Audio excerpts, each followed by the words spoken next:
Hi to everyone, I'm Riccardo, and today I will talk about how to compute practical effective class group actions from isogenies using PEGASIS. And this is joint work with D'Artois, Eriksen, Fuozza, Lemerdi, Robert, Ruger, Vercauteren, and Veselowski.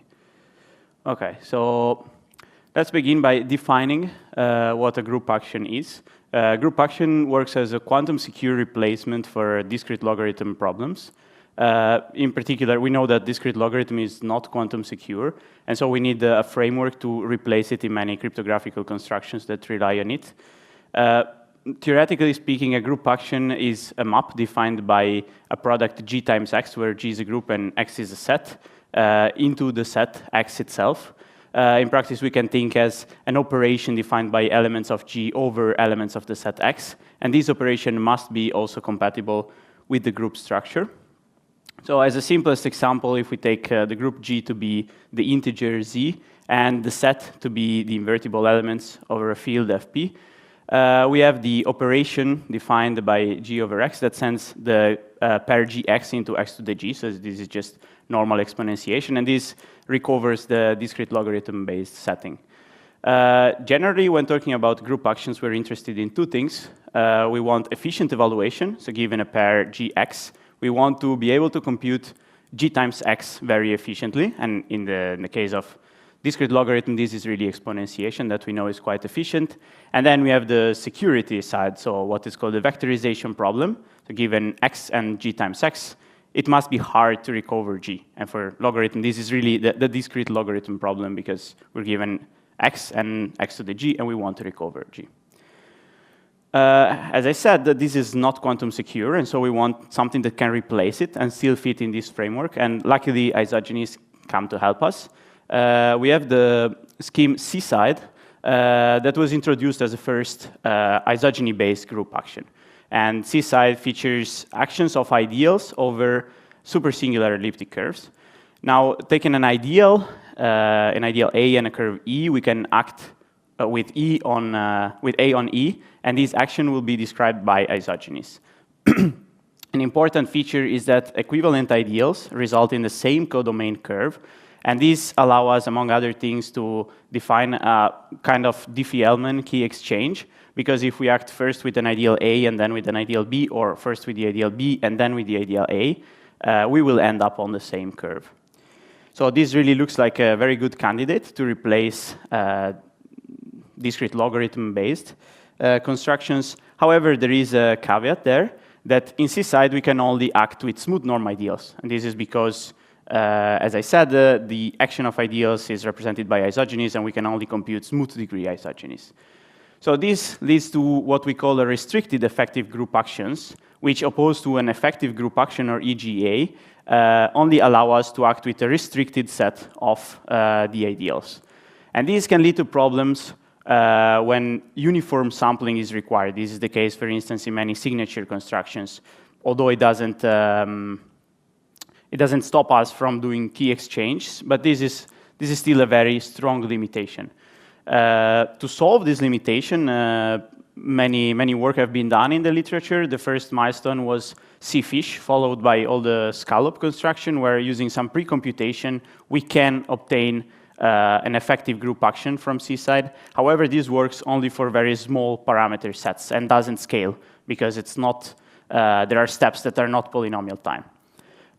More recently, the CLaPoTi framework was introduced, and this is a polynomial time framework for unrestricted class group actions. However, it's really not efficient in practice, and I will get back to that in a minute. We've seen an efficient and a practical instantiation of CLaPoTi, which is CLaPoTi also, but with a K. But this also has some efficiency limitation and works only for very small parameters. So let's first set some notation. We work over a base field Fp, where P is a prime. And for efficiency reason, we require P to be of the form F times 2 to the E minus 1, where F is a small cofactor. Now, the biggest problem of isogeny-based group action is Kuperberg's algorithm, which is a sub-exponential quantum attack. And this forces us to work over a field size of 500 to 4,000 bits. Now, the security is not entirely clear, is still debated, but for this reason, we should be able to work in all these possible field sizes to ensure security in any case. So let's get to the KLaPoTi framework. As I said, this is a polynomial time framework to act with any ideal of the class group. So we take our favorite ideal A, and we find two equivalent ideals, B and C, and two integers, U and V, such that we can solve this equation, U times norm of B plus V times norm of C is equal to 2 to the E, where 2 to the E is less than P, as in the previous slide. From here, we need to compute a degree U and a degree V isogeny from our starting curve. And after this, with all this data, we can compute in a last step, which is quite a powerful mathematical theorem, but also quite technical. So I will not get into details, but from here, we can recover the action of our starting ideal. So this is all very nice. And as I said, it's polynomial time, but is not really practical, and this is mainly because of two issues. So first of all, the equation itself is not very easy to solve. So the number of expected solutions is 2 to the E divided by the numbers that we plug in that are the norm of B times the norm of C. So we immediately see that we require norm of B and norm of C to be as small as possible. But B and C are ideals that are equivalent to A. And if we see A as a lattice, the equivalent ideals are just a short element of the lattice. So by Minkowski bound, we get the smallest possible norm that we can get for this number is square root of P. And here we start to see the problem, because if we multiply two of them, the product that we have on top will be roughly P, and 2 to the E is less than P. So our chance of solving the norm equation is already less than 1. We will not solve it for a random ideal, and this goes as 1 over the cofactor, roughly. But it doesn't stop here, because then we have to compute degree U and degree V isogenies. Now, doing this from a random curve is conjectured to be cryptographically hard, so we really don't have any hope there.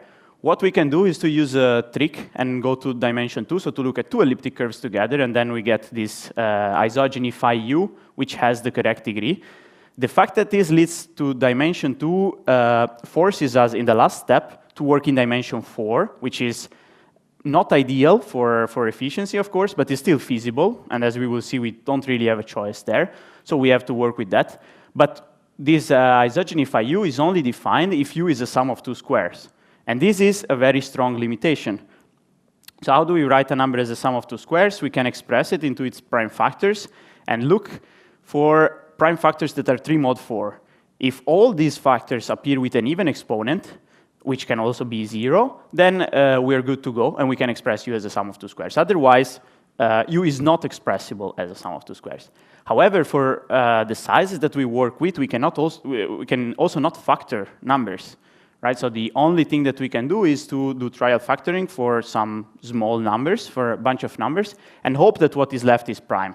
Now we can check for primality efficiently, and if all the factors that we found are also 1 mod 4, then we can express a number as a sum of two squares. But you see that these limitations start to pile up, and if we want U and V at the same time to be sum of squares, the probability of success grows as 1 over log P squared, and P can be quite big. So this on top of the limitations that we had before. So to sum up, we're forced to take 2 to the E less than P for efficiency reason, but then the equation barely has a solution. If we look at the 4000 bit prime, we already have a 97% failure rate there. On top of this, we need U and V to be sum of squares, and this decreases greatly the probability once again. In the end, our success probability is really close to 0. So what do we do here? The key observation is that by taking out small degree isogenies, we can solve both problems. Now, we cannot compute isogenies in the usual way because of how P is defined, but there is an algorithm by Elkis that allows us to still do that. Given an ideal of smooth norm, we can compute its image, so its action. And the complexity of this algorithm is O of L, where L is the degree of the isogeny that we're doing. So we can really only do this for small ideals or smooth norm ideals, but we will see that this is, in fact, enough for our purposes. So let's face the first problem, the solvability of the equation. We saw that this is strictly related to 2 to the E over the norms of the ideal that we plug into the equation.